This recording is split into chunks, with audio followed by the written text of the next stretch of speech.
नमस्कार दोस्तों, स्वागत है आपका हमारे हेल्थ चैनल में। और आज हम एक ऐसी गंभीर लेकिन आम समस्या पर बात करने जा रहे हैं जिससे पुरुष और महिलाएं दोनों ही परेशान रहती हैं। और यह समस्या है बार बार पेशाब आना, जिसे मेडिकल भाषा में ओवर एक्टिव ब्लैडर कहा जाता है। बहुत से लोग दिन में बार बार टॉयलेट जाने को मामूली बात समझते हैं, लेकिन जब यही समस्या रात की नींद खराब करने लगे, आत्मविश्वास को गिरा दे, रोजमर्रा की जिंदगी को प्रभावित करने लगे, तब समझ लेना चाहिए कि यह एक मेडिकल कंडीशन बन चुकी है। अगर आपको बार बार पेशाब का तेज दबाव महसूस होता है, पेशाब रोक पाना मुश्किल हो जाता है या रात में 2-3 बार नींद टूटती है, तो यह वीडियो आपके लिए बेहद जरूरी है। सबसे पहले समझते हैं कि ओवर एक्टिव ब्लैडर आखिर होता क्या है। हमारा ब्लैडर यानी मूत्राशय एक स्टोरेज टैंक की तरह कार्य करता है, जो पेशाब को जमा करता है और सही समय पर बाहर निकालता है। लेकिन जब ब्लैडर बिना भरे ही बार बार सिकुड़ने लगे, तो दिमाग को बार बार पेशाब का सिग्नल जाने लगता है। सामान्य व्यक्ति 6 से 8 बार पेशाब करता है, लेकिन जब यह संख्या 10-15 या उससे ज़्यादा हो जाए और रात में भी बार बार उठना पड़े, तब इसे सामान्य नहीं कहा जा सकता। अब बात करते हैं इसके मुख्य लक्षणों की। अचानक तेज पेशाब का प्रेशर आना, थोड़ी थोड़ी मात्रा में बार बार पेशाब होना, रात में नींद का टूटना, हंसते समय, छींकते समय, खांसते समय पेशाब की कुछ बूंदें निकल जाना और टॉयलेट न मिलने पर बेचैनी और घबराहट महसूस होना। ये सभी संकेत बताते हैं कि आपका ब्लैडर जरूरत से ज़्यादा एक्टिव हो चुका है। बहुत से लोग इन लक्षणों को उम्र का असर मानकर नज़रअंदाज कर देते हैं, लेकिन यही सबसे बड़ी गलती होती है, क्योंकि समय के साथ समस्या और ज़्यादा गंभीर हो जाती है। दोस्तों, अब जानते हैं बार बार पेशाब आने के कारणों को। सबसे पहला कारण है नसों की कमजोरी। ब्लैडर और दिमाग के बीच नसों का सीधा कनेक्शन होता है।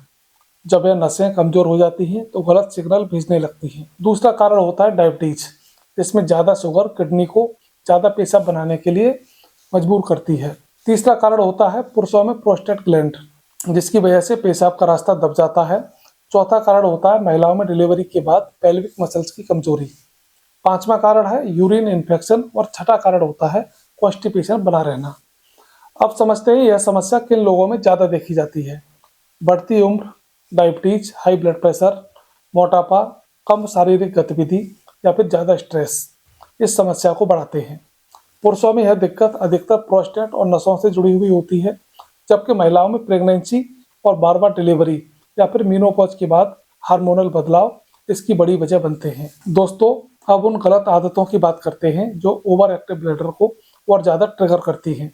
बार बार पेशाब रोकना, कम पानी पीना, चाय कॉफ़ी शराब का अधिक प्रयोग करना, ज़्यादा मसालेदार भोजन खाना, देर रात तक भोजन करना, कॉन्स्टिपेशन को इग्नोर करना, ये सभी आदतें ब्लैडर को इरिटेट करती हैं और समस्या को लंबे समय तक चलने वाला बना देती हैं। अब आते हैं इलाज और कंट्रोल की तरफ। सबसे पहले जरूरी है ब्लैडर ट्रेनिंग, जिसमें पेशाब के समय के अंतर को धीरे धीरे बढ़ाया जाता है। शुरुआत में हर 1 घंटे, फिर 1.5 घंटे, फिर उसके बाद 2 घंटे। इससे ब्लैडर की पकड़ मजबूत होती है। दूसरी सबसे प्रभावी तकनीक है कीगल एक्सरसाइज। जिस मसल से आप पेशाब रोकते हैं, उसी मसल्स को कुछ सेकंड के लिए कसना और फिर ढीला छोड़ना। यह एक्सरसाइज पुरुष और महिला दोनों के लिए बेहद लाभकारी होती है और नियमित करने से इसके शानदार परिणाम भी दिखाई देते हैं। अब बात करते हैं खान पान की और सही डाइट की। पर्याप्त मात्रा में पानी पिएं, लेकिन एक साथ ज़्यादा पानी नहीं पीना। नारियल पानी, जौ का पानी और धनिया पानी, ये सभी ब्लैडर को शांत करते हैं। ज़्यादा नमक, चीनी, मसाले और तला भुना भोजन कम करें। हरी सब्जियां, फल और फाइबर युक्त आहार लें, ताकि आपको कॉन्स्टिपेशन ना रहे और ब्लैडर पर अनावश्यक दबाव ना पड़े। आयुर्वेद में बार बार पेशाब आने की समस्या को मूत्रकृच्छ और मूत्रातिसार से जोड़ा गया है। गौछुर, पुनर्वा, परोड़, अश्वगंधा और शिलाजीत, ये औषधियाँ मूत्राशय की ताकत को बढ़ाने में मदद करती हैं। इसके साथ घरेलू उपाय जैसे रात में ईसबगोल की भूसी लेना, सुबह खाली पेट धनिया पानी और दही में भुना जीरा मिलाकर खाना भी काफी लाभदायक माना जाता है। लेकिन किसी भी दवा या आयुर्वेदिक औषधि को डॉक्टर की सलाह के बिना ना लें। दोस्तों, अब सबसे जरूरी सवाल कि डॉक्टर को कब दिखाना चाहिए। अगर पेशाब में जलन हो, खून आए, दर्द, बुखार ये सब हो तो घरेलू उपाय बिल्कुल ना करें। तुरंत अपने डॉक्टर से जाके संपर्क करें। और अंत में यही कहना चाहूँगा कि बार बार पेशाब आना कोई शर्म की बात नहीं होती, यह एक मेडिकल समस्या होती है और सही समय पर सही इलाज इसे पूरी तरह से कंट्रोल कर सकता है। अगर यह जानकारी आपको उपयोगी लगी हो तो वीडियो को लाइक करें, शेयर करें, चैनल को सब्सक्राइब करना ना भूलें आप स्वस्थ रहें, खुश रहें। धन्यवाद।